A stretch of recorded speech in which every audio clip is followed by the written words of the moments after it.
झलक पलक उपनाम कृपा संग पाओल रे। झलक पलक उपनाम कृपा संग पाओल रे। ललना रे अनवित दिवित शुभ नाम विदेश कहाओल रे। ललना रे अनवित दिवित शुभ नाम विदेश कहाओल रे।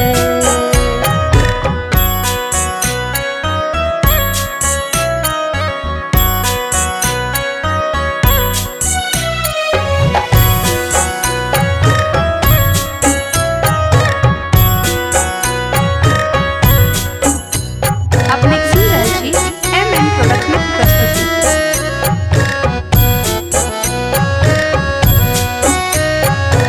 अग्रज आश्रय श्रेय की बाट दिखाओ तरे।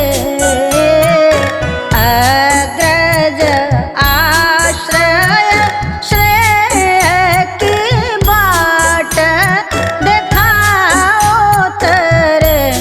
ललना रे अनुज करत अनुसरण ईमान बढ़ाओ तरे।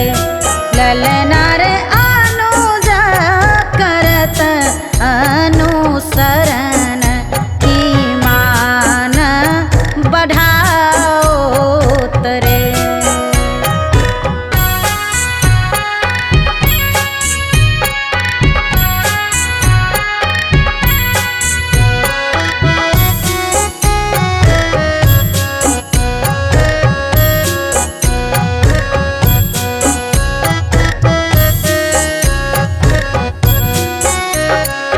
देश विदेश समेत त्रिषित सुनि पाओ तरे।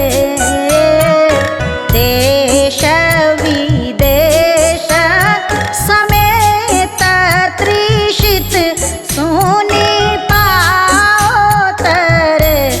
ललना